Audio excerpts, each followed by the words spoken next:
Chairman Sanders likes to keep things on time here. I like that too. I'm from the logistics of business. Enjoyed our conversation yesterday. I'm going to read a statement here because, like I told you, I think so much of what you expect in the future, you got to pay attention to what might have happened in the past. So, Neera Tanden, in her capacity of president of the Center for American Progress, held a panel on wages and benefits in December of 14 with you, Wage and Hour Administrator David Weil, who recently did not get nominated into a spot, and Labor Secretary Tom Perez. On this panel, and I'm quoting what you said, just this last term, the governor of California signed a bill that creates a concept of client-employer that gets to the whole fissured workplace that David Weil has talked so much about. Fissured workplace is the definition of franchisor-franchisee. About the idea here that a century of labor laws are premised on employer-employee relationship. So when you have these middlemen and subcontracting, you really start to take away from that, from the protections between those at the top who contract for labor and those at the bottom. So the client-employer concept is if you hire workers through a labor contractor as part of your regular course of business, and there is a whole definition for what regular course of business means, but then you as the client-employer are responsible for all the wage liabilities as if you were the employer. And I think this has the potential to be a very important tool to get at the insulation between the top and bottom layers, meaning franchisors and franchisees. I'm not going to ask you to respond to it because I'm reading your statement. I will say this, a franchisor-franchisee is the most normal way you enter into the world of owning a small business. And I don't think this indicates that you would be working towards keeping that kind of structure there. And we also talked about gig economy, which we had a different conversation on. And I think there you were acknowledging that that was different maybe from a franchisor or franchisee. Here is where I'm going to want you to respond to this.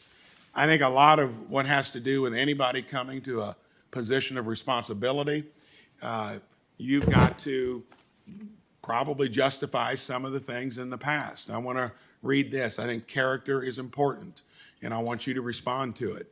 In 1989, you took part in the seizure of the president of Stanford University's office in a protest known as the Takeover '89. And I've got from the archives of Stanford Library, which I'd like to submit into the record, Chairman. Thank you. Stanford's president described the 10-hour occupation of his office as unlawful and as one of the gravest student protests in the last 16 years. 3 years after the Takeover '89 at Stanford, you were a key participant of the Griswold Nine, a group of radicals that seized and occupied a Harvard dean's office. In 1995, you told the LA Times, I guess, well, I was arrested, but you know well, in the end, all the charges were dropped. Please comment on that. That's on your record. It's in the archives of the Stanford Library. How can that possibly be something that would make us feel confident about you filling this spot? Thank you very much, Senator. Thank you for the time that you spent with me. I know we had a lively discussion, and I appreciate your questions, and I'm going to try to address them. If I may just say, Senator,